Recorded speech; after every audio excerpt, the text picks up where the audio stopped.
right, so how to operate the MPI. So this is actually a little video. I hope it will play. Sorry, it's still me on the video. There you go. Good afternoon, Mr. Jones. Today we've got a new device that's going to measure pigment in your eyes and acts like your natural routine. It's a bit like insurance.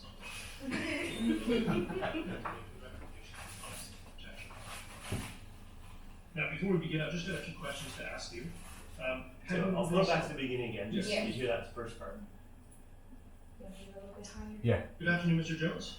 Today we've got a new device that's going to measure a pigment in your eye that acts like your natural protection against sunlight and violet light, a bit like internal sunglasses.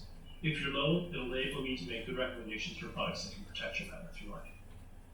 Now, before we begin, I've just got a few questions to ask you. Have you ever been a smoker? Yes, I used to smoke. Okay, and was it regularly or just occasionally? Occasionally. And do you eat a lot of kale, spinach, or darkly colored vegetables? No, I don't. No. How about corn, broccoli, orange red peppers? I eat broccoli. Okay, that's great. And are you exercising every day, a couple times a week, a couple times a month, or rarely? I should exercise more, so I would say occasionally. Okay, that's great, thank you. And do you wear your sunglasses every day when it's nice out, or just occasionally on holiday? No, I always wear my sunglasses. Very good. And finally, do you take any supplements or multivitamins or green tea in them? No, not at the moment. Okay, so in a moment, I'm going to get you to look into the device, and you're going to see a circle like this one, a white circle. And after a few seconds, when you're looking at it, you should see a very subtle yellow bow tie or propeller spinning. And it'll be going clockwise or anti-clockwise. Can you see that one there? Yes, I can. Now, which way is it going? That's going clockwise. Excellent, that's great. All you need to do during the test is tell me which way it's going. And at some point, we'll get to the point where you can't see it anymore. So it's going to get more and more faint until it's really, really hard to see. And at that point, I want you to say, actually, you can't see the direction, so you don't know. Now, the best way to see this is to look at the center of the circle, relax your eyes like you're focusing on a mountain far away, and just take your time. I want you to try really hard, but do not guess. Okay?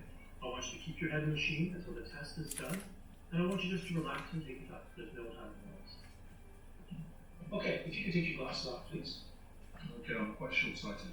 Will it affect the test? Oh, that's okay. No, it's not a problem at all. This is going to be really easy without your glasses on. Okay. It's quite different. All right.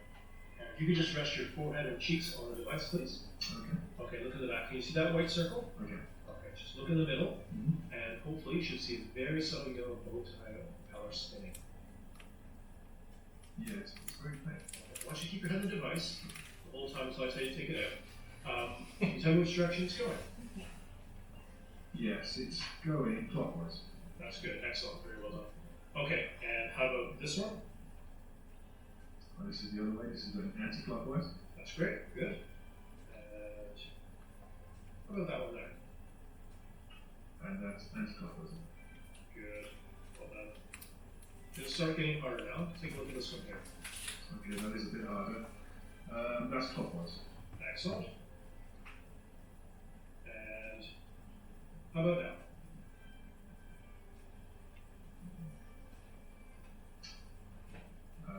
That's clockwise. Okay, that's good. I really want you to take your time now. Remember to look in the center of the circle and just relax your eyes and look at the mountain far away. Okay? Take a look at this one here. How's that look?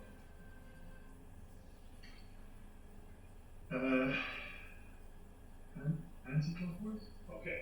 How sure are you about that one?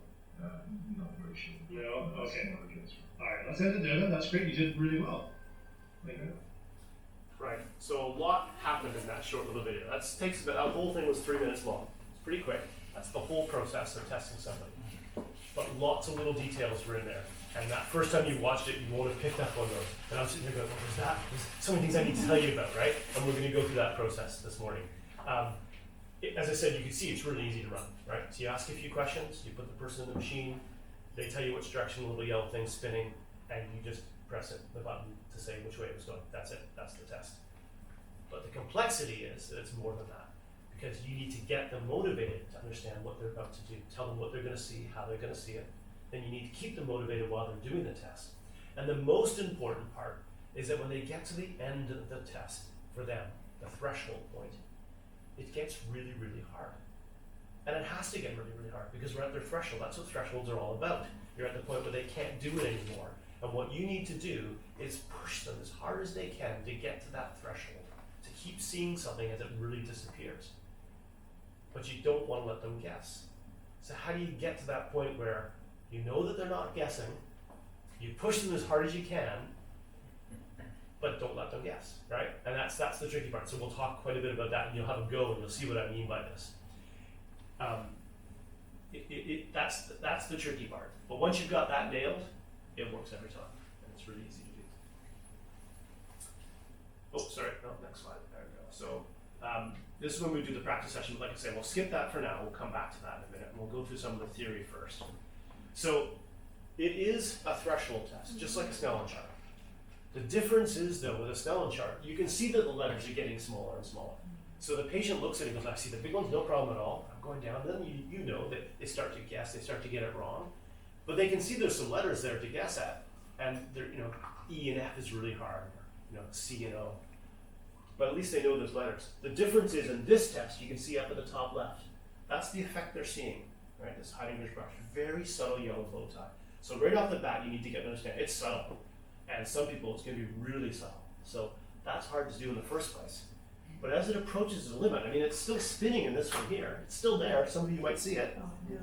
And that one there is still spinning as well, but you probably can't see it, No. right? So the patient needs to be able to get to that point where there's something going on. I get a sense of something spinning, some yellowness, but I may or may not see it. And if I can't see it, what do I do, right? And that's where you want to sort of get them just to relax their eyes. This is why in the video you saw, I said, my voice is very calm, speaking very relaxed. I want them to not have time limit at all. We don't want them to have their child hanging out going, mommy, mommy, mommy, I need to go wee. You don't want any of that kind of distraction.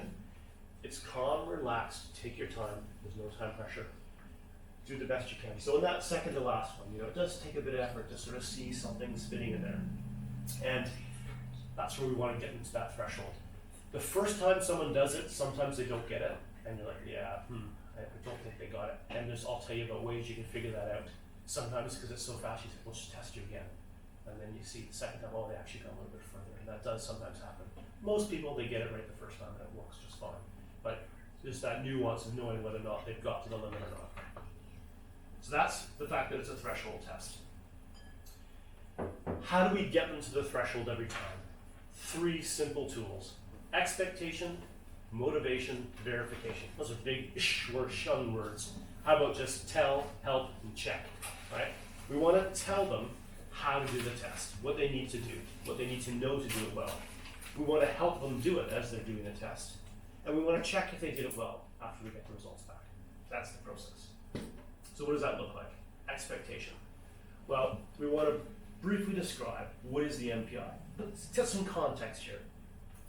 What does that look like? Something like, this device will assess your level of natural protection against sunlight and harmful violet blue light. It measures pigments in your eyes that act like your own natural internal sunglasses. And your score will help us make recommendations for products that can protect your eyes. You don't have to say this. You can say whatever you like. Some practices don't really say much at all. They've got a whole bunch of tests. They don't tell them what the test does.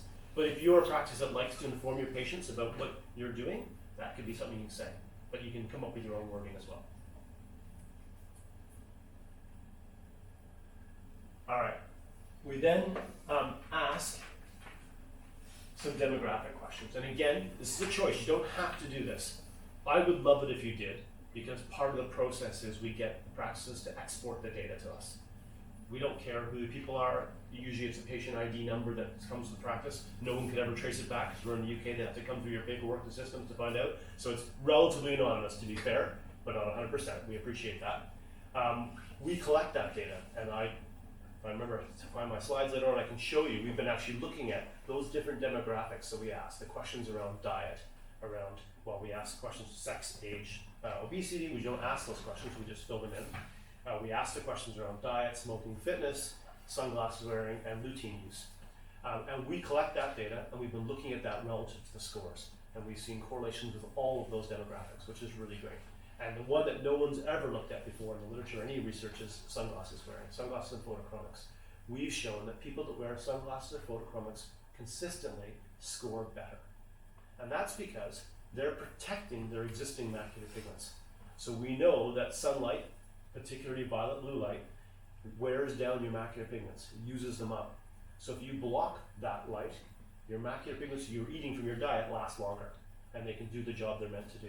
So sunglasses will actually help boost your macular pigment levels, which is really, no one's ever said that before. So that's really exciting.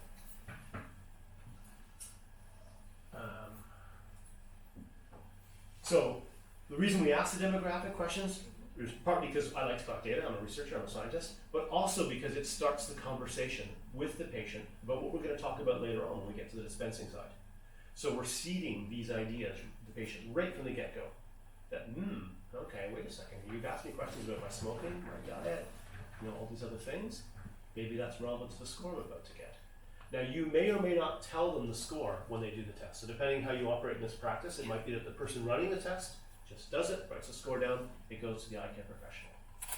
The doctor might then have that conversation. Oh, you scored a 2 out of 10, just so you know, that puts you in the lower end, we'll talk about that.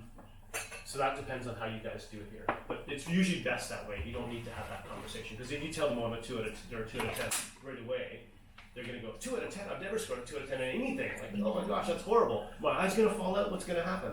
You don't want to start that conversation before you're prepared to talk about it. So maybe that the person operating the device isn't the one that's going to give the score, and that's okay. But we want to start the conversation about what they're going to do later. So yeah, it helps them accept a low score. It's saved on the device so we can track those over time as well. So over time we can track people's scores and then see if they change. Let's say they quit smoking. And then a couple years later, we see their scores going up, but that's all they've changed. That's really exciting. We'd love to see that. Great outcome. Yes, and then we'll be able to give a report back for your population. So we'll collect all of your data over the coming years, and we can send you back reports to see how your population are doing with respect to those demographics, and compare you to other populations as well, which is really cool. So we've got devices in Canada, the US, India, Korea, Australia, France, Germany, Austria, many European countries as well in the UK. And so we collect data from many of those different countries. And we're really excited about seeing the differences. And we already see differences. So in India, they score much higher than they do in the UK, probably because they eat a lot of very colorful curries with lots of macular pigments in them. Really good, healthy diets, generally speaking. But we see differences in different castes of people as well. So they have a very strong caste system in India. We see differences across them. And typically in the UK and Europe, they score higher than the US generally. US diet does tend to be poor. We don't, in North America, we don't tend to put as much money and value towards our food. I didn't eat at the hotel this morning because I looked at the food and said, you know what? That's not very good food. I'm not going to eat here. So I went across to the fresh food market or whatever it was and got myself something over there. So there are definitely different sort of dietary expectations around the world, and we see that reflected in the scores. Question. Yeah, of course. I have a question. So this test, we're going to be able to do it on kids too, or just adults? If you choose to do so, yes, but it can be. So some practices are using it from age of 4 upwards. We typically say 5 to 95. Okay. It's been used in a test that's actually just finished in Arizona, where they looked at children from 8 to 18, and they compared it to the device you have already, the MPOD unit. They used this machine and that machine, and they did supplementation in kids 8 to 18. They took 60 kids and they supplemented them for 60 months with 5 milligrams of lutein and a gummy. So the kids were happy to eat the gummies every day. And what they found was that on our device, they could measure a significant increase over those 6 months, which we were really happy about because not many people have done supplement trials. It takes a lot of time. The MPOD couldn't pick up that difference. So it didn't see a difference in the kids, partly because 20 of the 60 kids, so 1/3 of them, couldn't even do the test. So that meant right away kids weren't very good on that test. Almost half couldn't do it. And that also the way, and we'll talk about this later, the way that device measures, because it only measures centrally, that assumes that everyone has the same shape of macular pigment distribution, and they don't. Some people have a peak in the middle, some people have a dip, some people have a hill, some people are flat. Our device kind of picks that up in an obtuse kind of way, and that device simply doesn't. So we'll talk about that more detail later, but yeah. So yes, definitely, if you guys want to do so, kids are great. And the reason kids are great is that you then have a conversation with their parents and say, look, probably need to be help them eat more of their dark greens is really great. Definitely make sure they're wearing a hat and sunglasses when they're outside. Those types of things are really important. And it's super important because that's the future generations. They're the ones that have the longest to be affected by low macular pigment capacity. So really good question. Right. So this is kind of important, and part of that description I gave before was how do we get them to understand. So we talked about why they're doing the test, how to do the test, what are they going to see. So on the tablet that comes with the device, there's a little video that happens, and it shows them those videos you saw on the threshold where the little thing's spinning. It shows them what it looks like. It shows them the approximate size, the speed of rotation, and sort of the color that it looks like. But it's actually not the actual thing.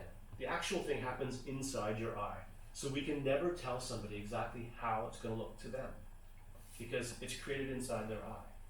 It's actually because the macular pigments sit on the front of the retina, and so they're kind of creating a shadow on the retina itself.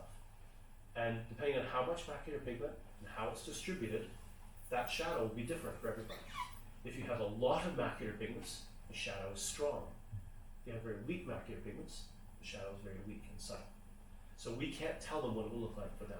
We can just give them a sense of what it looks like for most people. And that video really helps. And on the video, there's a little slider.